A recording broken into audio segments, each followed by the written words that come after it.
Hello दोस्तों, welcome to sleepy classes. दोस्तों आज हम साइंस एंड टेक के 5 सवाल करेंगे। चलिए स्टार्ट करते हैं। पहला क्वेश्चन है दोस्तों, वीडियो को यहीं पे स्टॉप कीजिए, उसके बाद जो है इसका आंसर देने की कोशिश कीजिए। स्टेटमेंट 1 क्या है? Natural uranium consist primarily of isotope uranium 238 which is fertile but not fissile, है ना।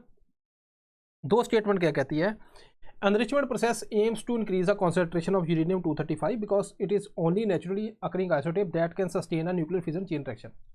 ठीक है, अगर आप यहाँ पे इसको ध्यान से देखोगे तो पहली स्टेटमेंट क्या कर रहा है? यूरेनियम जो है, नेचुरल यूरेनियम में दो चीज़ें होती है। यूरेनियम 235 होता है, यूरेनियम 238 होता है। ये ज़्यादा है, ये तो है ही, अप्रॉक्सीमेटली 1% है। तो मेनली क्या है? 238 है और ये फर्टाइल होता है, ये सीधा चेन रिएक्शन में यूज़ नहीं कर पाएंगे। पहली स्टेटमेंट सही है। दूसरी स्टेटमेंट भी सही है, क्योंकि जो चेन रिएक्शन को सस्टेन कर रहा है वो तो यही है।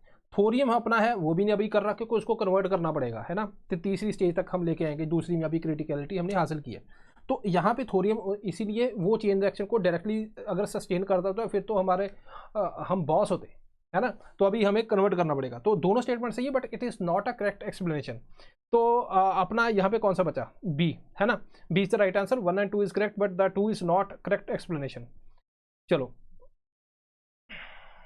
इसके अलावा दोस्तों यहाँ पे जो आप देखोगे स्लीपी क्लासेस का, जो सैटरडे एंड संडे आपको 21% ऑफ मिल रहा है। 2 दिन के लिए ये रखा गया है। क्रैक IAS यूज़ करो, कोड क्रैक IAS और क्रैक हो जाएगा। यहाँ पे आपको काफ़ी ज़्यादा डिस्काउंटेड प्राइस पे आपको मिल जाएगा। तो कोई भी आप कोर्स लेना चाहते हो, रिवीजन कोर्स है, प्रीलिम क्रैश कोर्स है, एपिक बैच है, यहाँ पे करंट अफेयर करवाए गए, इंडिया रैपिड रिवीजन जो भी है, आप तो उसके आप यूज़ कर सकते हो। ओके, सेकंड देखो, मिसाइल और स्टेल्थ टेक्नोलॉजी के हिसाब से ये स्टेटमेंट है। पहली स्टेटमेंट क्या कहता है? Quasi ballistic missile follow fixed predictable and parabolic path throughout its flight to reach maximum hypersonic speed. Second, radar absorbent material works by converting the electromagnetic radar waves into heat energy or reduce the aircraft visibility. F-35 ये वो कितना news में चला। कितनी statement सही?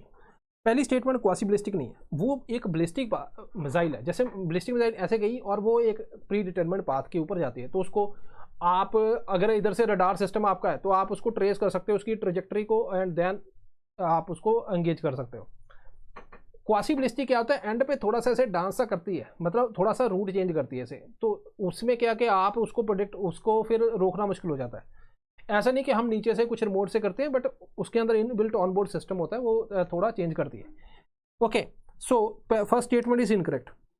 Radar absorbent material होते हैं, जैसे मान लीजिए कोई जहाज है, उसमें रडार अब्जॉर्बेंट मटेरियल लगा दिया, तो यहाँ से रडार आएगी, या तो उसको अब्जॉर्ब कर लेगा, हीट में कन्वर्ट कर देगा, या रिफ्लेक्ट कर देगा, एंगल वैसे होंगे, तो आपके पास रडार वापस नहीं आएगी। नहीं आएगी तो आपको नहीं पता चलेगा कहाँ पे। इसीलिए आपने देखोगे ईरान अभी कह रहे हैं कि भाई इंफ्रारेड को यूज़ कर रहा है, क्योंकि हीट सिग्नेचर तो मिल जाता है, उसी से वो है अपना काम कर रहा है। तो यहाँ पे बी राइट आंसर। ओके, ठीक है। थर्ड क्वेश्चन है वेरी लो अर्थ ऑर्बिट के बारे में। Very low earth orbit system है, उसके अंदर काफ़ी ज़्यादा इसमें चर्चा हो रही है। बताइए, offer significantly lower latency compare to traditional LEO satellites, can operate without need for onboard propulsion system, allow for higher resolution imaging with smaller telescope. तो यहाँ पे मैं आपको क्या बताऊँ, देखो लोअर लेटेंसी तो है, ये तो ठीक है, ये वाला गलत है, तो ये भी ठीक है। तो 1 and 3 दो अपने सही हैं। अब इसको समझ लेते हैं, थोड़ा सा ऐसा समझो कि ये अर्थ है ना। तो लो अर्थ ऑर्बिट में मैं जा रहा हूँ, तो यहाँ पे ग्रेविटी तो बहुत लग रही है ना, लो अर्थ ऑर्बिट है, तो आपको सैटेलाइट को बहुत तेज भगाना पड़ेगा, तभी जाके इसमें रहेगा। अगर नहीं करोगे तो अर्थ के ऊपर फॉल कर जाएगा। ठीक होगी बात। अब यहाँ पे क्या है कि यहाँ से डेटा ट्रेवल करके वापस आना ईजी है, तो डिले कम है, तो लेटेंसी यहाँ पे लो है। अब आप समझो कि आपने इसको छोड़ दिया तो ये अर्थ की तरफ आ जाएगा, तो आपको फिर इसको पुश करना पड़ेगा। तो प्रोपल्शन सिस्टम तो कंटिन्यूसली चाहिए ना, तो प्रोपल्शन सिस्टम आपको चाहिए, क्योंकि ड्रैग बहुत लग रहा है। तो विदाउट ऑपरेशनल ये तो गलत हो गया। अब आपने इसमें स्मॉल टेलीस्कोप भी लगा दिया, वो भी जो है आपको हाई रेजोल्यूशन इमेजेस वगैरह प्रोवाइड कर सकती है अर्थ की। ठीक है, तो ये है term Kriti was seen recently news refers to, क्या है ये? ठीक है, चलो देखो, एजेंटिक AI आजकल ये बड़ा चल पड़ा है ना। देखो ह्यूमन को ये वेला ही कर देने कि ह्यूमन वेला रहे, है ना, कि भाई कुछ ना करे। समझ रहे हो कि भाई पहले आप बार बार इनपुट दे रहे हो, अब एजेंट आ गए AI वाले भी, वो कहता है कि भाई हमें बताओ, हम सब कुछ कर करा के तुम्हें दे देंगे, है ना। तो ये सिस्टम है, धीरे धीरे हम बस ऐसे ही क्या ही करें। Okay, last question, light waves can travel through both vacuum and various transparent mediums like glass and water. Sound waves can travel through a vacuum as long as the source of sound is powerful enough.